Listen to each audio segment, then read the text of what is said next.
Madalas din ba kayong naiipunan ng overripe na banana? Tara, gawa tayo ng banana cake with Kitty. So, pinagsama-sama ko na lahat ng mga dry ingredients para mabilis. Pero, ilalagay ko dito yung breakdown ng mga dry ingredients. Ganyan. There you go.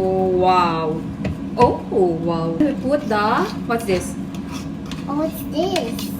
Ah, banana. Bananas. So good. Sugar. Oh, this is a... So good. Yeah! Hindi ko sure kung merong steps kung ano dapat uunahin. Pero, basically, imimix mo lang yung dry and wet na ingredients. Iron. Yeah! Nuts. Yes, basically nuts. Vanilla. Vanilla. Yeah. Hinuli ko yung egg kasi ang alam ko bawal ma-overbeat pag may egg eh. So, sige, hayaan muna natin na ma-mix ito. It looks so yummy. Really? Do you think? Yeah. Are you plucking? Do you need help? Mm. Ito on the side po. Whoop. Oh, go open it.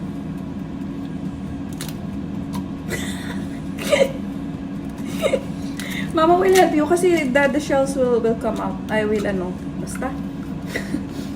Malalaglag yung shell.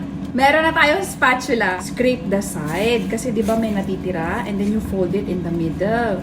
There you go, you're doing it. There. Yeah. Fold, yeah, and then scrape. Yeah.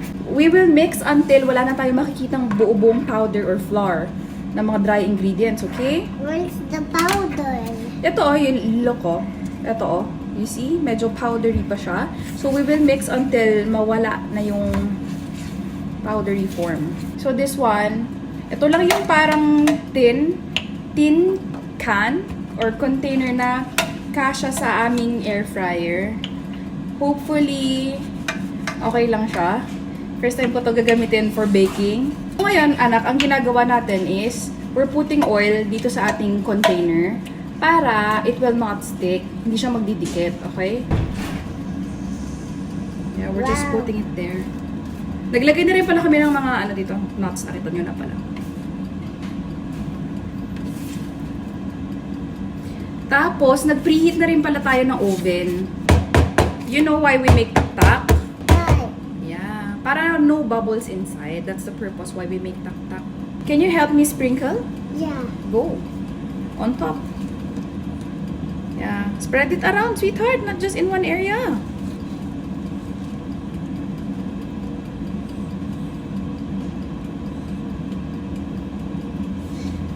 Wow, so yummy. Yeah, it does look yummy.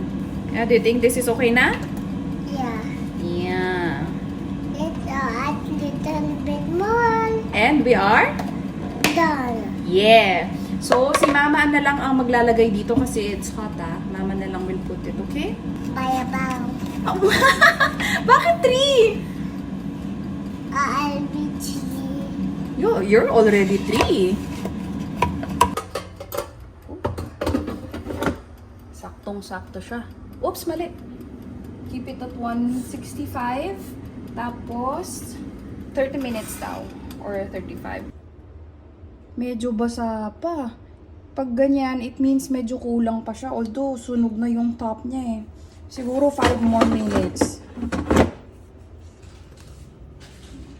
Pwede na. Malinis na. Let's go! Tapos, dun sa recipe na finalo ko, 160 calories daw to per serving. And then, 8 servings daw to. So, ang gagawin natin ngayon, ika-cut natin siya ika-cut natin siya into 8. Para per serving, around 160 calories. 1, 2, 3, 4, 5, 6, 7, 8. Hindi nga lang pantay-pantay, pero pwede na yan. Eh? Can you? It's not that bad. Oh, Mm. you don't sit down here. It's not bad, kitties. You taste it. It's not bad. It's not bad. Halika dito. If I'm gonna do it again, dapat lesser yung sugar. Kasi ang tamis. Matamis siya. Oh, look. It's closing her eyes. Look. Yeah, oh, show it to them. Paano yung gawa niya? Paano? Yung copy it. Nakapikit kasi. It's sleeping. Like that. It's like Kitty, huh? Ah? It's also bunny. Yeah, it's Robbie. I think love it's a mouse eh. It's not rabbit. It's a map. It's Dobby. Yeah. Nice naman, in fairness. Moist yung loob niya. Tapos, yung top lang naman yung parang sunog, pero mukha lang. Ito yung itsura nung sa taas. It's not that bad naman.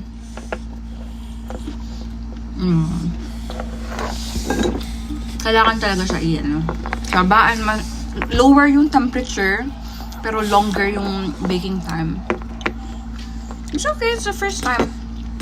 Ganoon naman talaga pag first time, tansya-tansyahan. Yung nilagay ko pala na nuts dito, salted almond siya. So, maganda yung combination ng taste niya na parang naglalaban yung sweetness at saka yung saltiness. So, yun. I-keep ko yun sa recipe natin. Dapat daw talaga walnut, usually. Pero this one, it works naman. You know what's my favorite sa New Sun Angels ko? I will show you. Wait lang. This one is you. It's going to school. Oh, it has a bag just like you. And then this one is Mama, who just made a bread. A banana bread. That's us. Kitty. It's cake. Yeah. Which one is your favorite muna pala dito? The elephant one. Oh, okay. So, hindi ibebenta. Kasi favorite. Yeah, siya na sila. Bye-bye. Abaw. Bye-bye.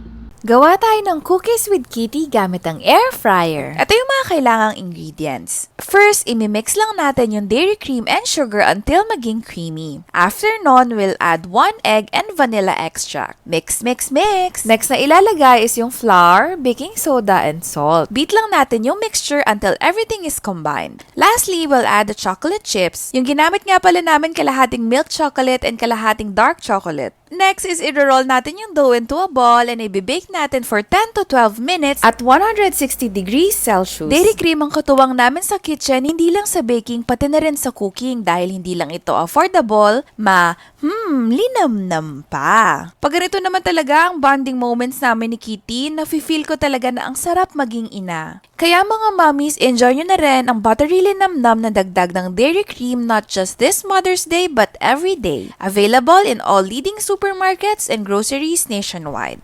Ayun lamang, abaw!